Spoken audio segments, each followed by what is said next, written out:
I know Scottish poems, I know Scottish songs, I go to Burns suppers, I like tartan. You know, what makes me not patriotic just because I don't want independence?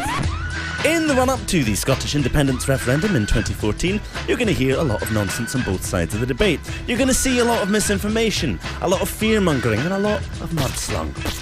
You're going to get bombarded from both sides with statistics and numbers and bluster, and after a while you might start to find the whole thing a little bit wearing. Hey, maybe you're already sick of it. The problem is, though, that no matter how confusing or how boring it gets, it doesn't really change the fact that it's important. Actually, it's really important, and it'll likely be the most important decision you or I are going to make in our entire lifetime. So, how on earth are we supposed to know what's true and what's not?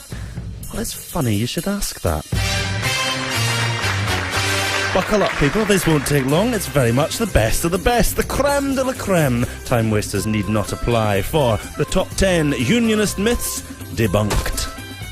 At 10, it's one of the most dramatic arguments in the book, and one which at first glance seems almost entirely plausible. Have your documents at the ready, folks, for border controls between Scotland and England. I don't want my kids, when they cross into Scotland, to have to carry a passport. The No campaign would have us believe that this is an inevitability, but it's most definitely not. There are currently no passport controls between the UK and the Channel Islands and the Isle of Man, which are not only outside the UK, they're not even part of the EU. Which brings us neatly onto number 9. This one was vying for the top spot for a while before No campaigners started to go suspiciously quiet about it recently. That is the claim that an independent Scotland would not be granted access to the EU. Well, there's no easy, straight yes-no answer to this one, although Prime Minister David Cameron could settle it quite easily by just officially asking the EU, something which he's refused point-blank to do. Of course we will work with the Scottish Government in providing information, but let me be clear about what we won't do. We will not pre-negotiate Scotland's exit from the United Kingdom. Certainly, it looks extremely unlikely that Scotland would be denied continued membership, given its status as an oil-rich, energy-rich nation with an existing track record within the EU, but perhaps a more pertinent question would be, is the United Kingdom, in its current shape, really going to be a member of the EU for long anyway? UKIP has, at the heart of our extensive manifesto, the key aim of ending Britain's membership of the EU. Well, given that David Cameron has chosen to appease UKIP voters and Daily Mail readers in the southeast of England with a referendum on leaving the EU, it will be an in-out referendum. It seems more logical now to assume that the only way to safeguard Scotland's place within Europe is through independence. It's long since dropped from the top spot, but despite losing all credibility, it's clinging on to its place at number 8. That's right, it's that old chestnut. We're subsidised by Westminster and we couldn't survive on our own. Well, this argument is old news by now. Even David Cameron admits it's a myth, for goodness sake. I'm not saying that Scotland couldn't make it on her own. Of course, Scotland could. Well, for those people who've been hiding under a rock for the past 2 years, have some numbers.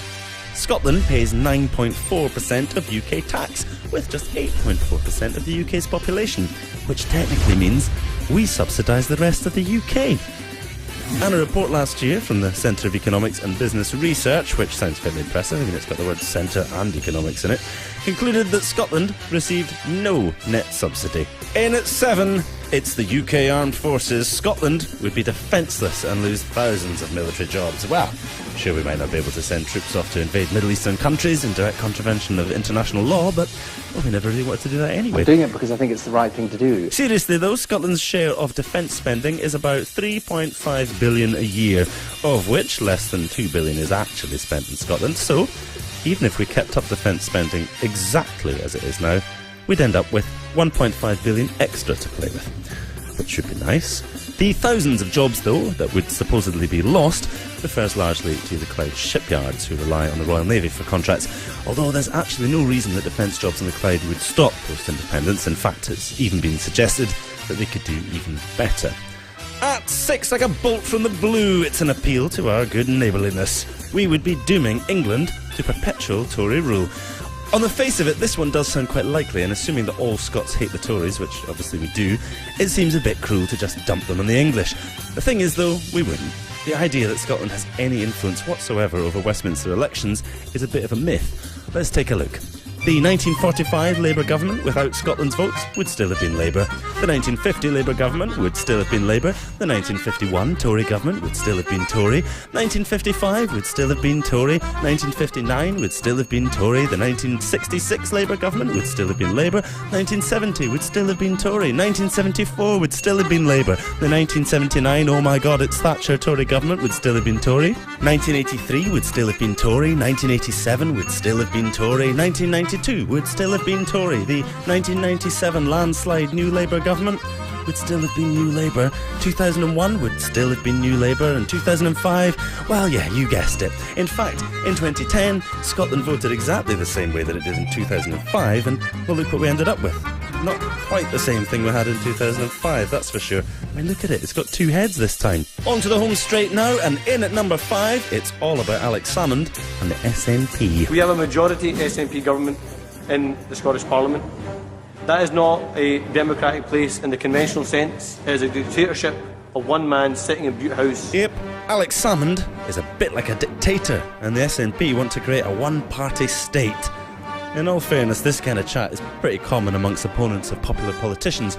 We're just not that used to it in this country because we don't tend to get many popular politicians. Venezuelan President Hugo Chavez, for example, is maligned by his opponents as a dictator and a tyrant, despite being democratically elected to office no less than 4 times. I knew there were some dictators around the world. Hugo Chavez now admitting in a speech that went widely undocumented, by the way, that he chews cocoa. The guy's a maniac. I mean, he's a clown. He's a maniac. Would you invite Hitler to lunch? I mean, would you invite Charles Manson to sit down and tell you how to run his life? Likewise, Evo Morales, president of Bolivia, despite garnering over 64% of the popular vote. And if those examples are maybe a little bit too exotic, let's try something a wee bit more Western. I think we've all heard of this guy. A dictatorship? A power grab? Former Speaker of the House Newt Gingrich says President Obama is making the biggest power grab in American history and moving America towards a dictatorship. I think dictatorial is a strong word, but it may frighteningly be the right word. So basically, if you're popular and even favour just a tiny bit of change from the status quo, you'll get called a dictator by your opponents. Alex Salmond isn't a dictator, he's the democratically elected First Minister of Scotland. Love him or loathe him, you have to accept that he's currently the only leader in the whole of the UK with a democratic majority. Check it if you don't believe me. The SNP's ultimate purpose is independence, of course, but that doesn't mean that independence or the Yes campaign is all about the SNP. Far, far from it. It's just easier, if you're against it, to pretend that it's a political party than accepting that it's a movement. The most likely thing, of course, that would happen after independence would be a breaking up of the SNP into different groups who would no longer need to present a united front in support of independence. The same, of course, would go for SNP voters. And what about Alex Salmond? Well, having reached the absolute pinnacle of his career, having delivered his life's work, it would be pretty mental if he wanted to do anything other than retire, and who could blame him? So if anything, if you want to see an end to the SNP and Alex Salmond retiring from politics, it would be strange to vote anything other than yes. At 4, it sounds serious, is it?